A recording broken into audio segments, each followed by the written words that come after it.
Fala, amigos do canal Legado da Fiel, mais uma vez aqui falando com vocês. Vamos falar sobre mais um episódio e hoje nós falaremos sobre a nossa conquista da América, sobre a Libertadores da América, a tão decantada Libertadores da América. Mas antes de falar sobre isso, eu gostaria muito que vocês se inscrevessem no nosso canal. Vai aparecer aí inscrever-se, clique aí, você vai estar inscrito, já vai estar participando com a gente, ative o sininho, compartilhe, comente com a gente também, compartilhe com seus amigos, que é muito legal que vocês participem conosco e também que vocês consigam expandir o nosso canal aí, tá bom? Então, como eu havia falado para vocês, o Corinthians sempre foi muito cobrado, né, pelas suas não conquistas. Isso veio desde a época do Campeonato Paulista, isso foi para o campeonato, também para o Campeonato Brasileiro. Então vocês imaginam a América. Chegou um momento em que os campeonatos regionais passaram a ter total interesse. Hoje não tem mais interesse nenhum no campeonato estadual. Apenas para rivalidade interna, mas não conta com uma conquista de expressão. Hoje o campeonato brasileiro está ficando meio secundário também. Por quê? Hoje se classificam 5, 6, 7, até 8 de cada país para você disputar a Libertadores da América. E quando ela começou nos moldes, lá em 1960, aliás, o Bahia foi o primeiro que disputou, né, porque ele tinha sido campeão da Taça Brasil em 59, então o Bahia é o primeiro time brasileiro a disputar a Libertadores, só era o campeão de cada país. E era só Brasil, Argentina e Uruguai. Era um triangular. Era dessa forma que era a Libertadores da América. Durante um bom tempo foi assim também. Quando o Santos foi campeão 62, 63, também era da mesma maneira. Não existia essas chaves, esses chaveamentos, esses cruzamentos, esses mata-matas que existem hoje. Então hoje está ficando praticamente meio que irrelevante ser campeão brasileiro. Você entrando entre os 3 ou 4 ali e se classificando e ganhando a Libertadores, você vai ter muito mais destaque do que ter sido campeão brasileiro. Porque isso te dá a condição de disputar o Mundial de Clubes, que hoje se tornou o mais importante de todos os torneios. Porque aqui em São Paulo nós só temos um time que não conseguiu esse torneio ainda. Então a cobrança é muito grande agora, tudo que nós passamos, estão passando também, né? Mas vamos falar sobre a nossa primeira conquista da América.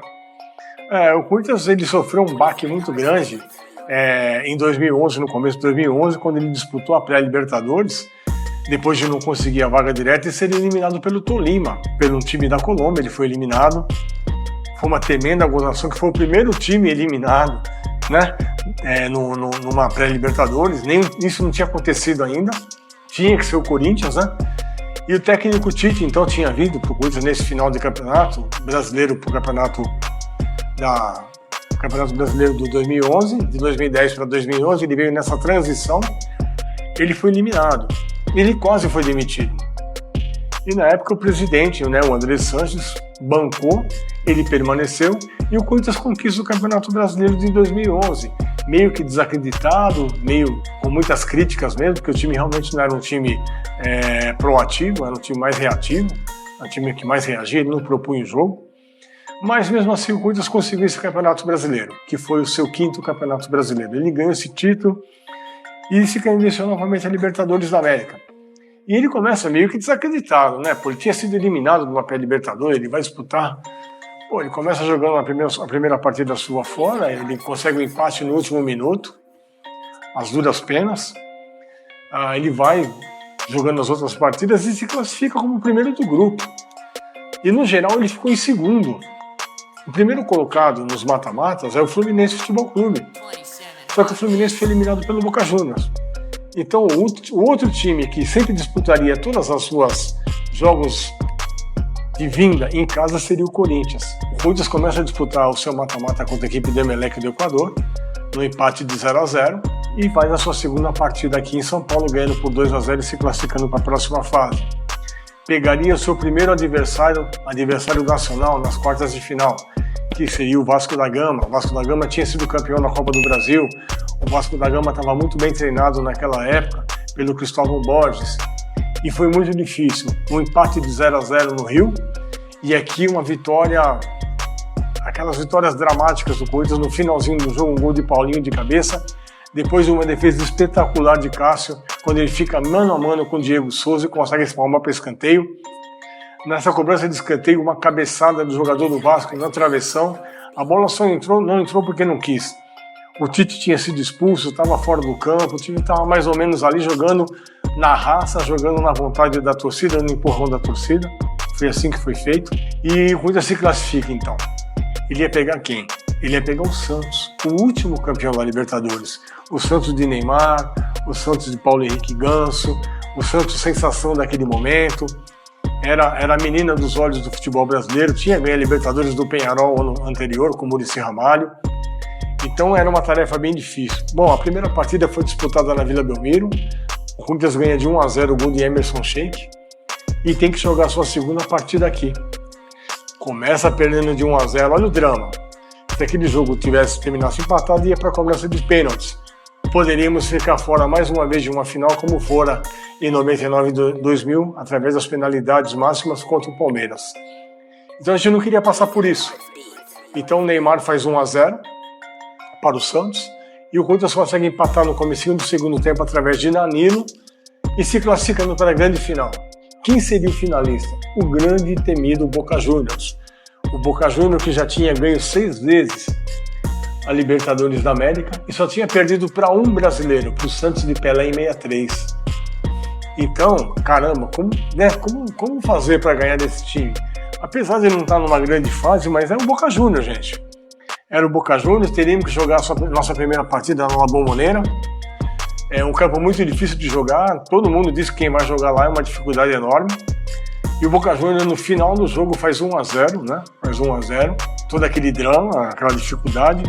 Teríamos que tentar empatar o jogo, pelo menos não perder demais, para tentar a vitória aqui em Brasil. E aí o Corinthians consegue achar um herói improvável, estava no banco de reservas, que era o Romarinho, e numa jogada de Emerson Sheik, uma jogada ele cava por cima do goleiro Orion e empata o jogo, trazendo a final aqui para São Paulo, por uma vitória simples. Talvez esse dia foi o dia que eu mais vi fogos, fora de uma comemoração de final de ano, fora de qualquer evento, seja lá qual for, até de próprio título do Corinthians, como nesse dia. Talvez só em 77 tenha sido dessa forma. Porque o jogo foi no dia 4 de julho, numa quarta-feira à noite. Só que no 4 de julho, às 5h30 da manhã, e 3-4, começou um foguetório que foi até a hora do jogo. O dia inteiro foi fogos. Eu morava ali na região ali do Tatuapé, ali, perto ali da Anália Franco, perto do Jardim Têxtil. Foi um foguetório absurdo, o dia todo. Eu não sei se era uma premonição de que ganhar o título, ou se era uma maneira de desabafar. Se não ganhar, nós soltamos os fogos, digamos assim. Um jogo difícil, um jogo muito amarrado, um jogo de muita catima, como é com os argentinos, não é fácil jogar contra o argentino. E o Corinthians com 2 gols de Emerson Sheik, enfim, conquista a América pra gente, uma noite inesquecível. Eu acho que o corintiano nunca mais vai esquecer. Ele ganha essa Libertadores de forma invicta, que é muito difícil de se ganhar de forma invicta, ele consegue isso, esse feito. Então foi registrado para a história o seu time, né? O time que se consagrou. O time que jogou com Cássio, Alessandro, Chicão, Leandro Castan e Fábio Santos, Ralf, Paulinho, Alex e Danilo, Emerson Sheik e Jorge Henrique. O nosso adversário, o valoroso adversário, jogou com Orion, Sousa, Caruso, Schiavi, Clemente Rodrigues, Ledesma, Sonosa e Riquelme. Na frente, Pablo Mucci, Santiago Silva, El Tanque e Ervite. Esse foi o primeiro título nosso, por enquanto é o único título nosso, mas invicto, que nos credenciou a ganhar nosso bicampeonato mundial no Japão, no dia 16 de dezembro, contra o Chelsea, 1-0 gol de Paulo Guerreiro. Então eu queria relembrar essa conquista pra gente, já se foram aí 11 anos, né, dessa conquista, mas inesquecível para nossas galerias. Se você vir aqui no Parque São Jorge, no Jardins tem uma réplica dela, dentro do memorial tem outra, e com certeza no 5º andar ali, onde fica o presidente do Corinthians, deve estar a original. Aliás, a original não, a original fica transitória, né? Ali fica a réplica original cedida para o Corinthians, tá? Então nós temos aí esse orgulho de ter sido campeões da América, num título que hoje é mais importante que qualquer campeonato regional que nós tenhamos aqui dentro. Hoje não conta quantos brasileiros você tem ou quantos paulistas, conta quantas Libertadores você ganhou. Infelizmente nós só ganhamos uma, os nossos adversários cada um ganhou 3, né? Mas nós vamos em frente, vamos conseguir as nossas também, se Deus quiser. Se inscreva no nosso canal, clique aí em inscrever se você estará inscrito, compartilhe com seus amigos, ative o sininho e comentem conosco, tá bom? Então, até o próximo episódio, se Deus quiser, com novas histórias. Timão, só no meu timão, não para de lutar.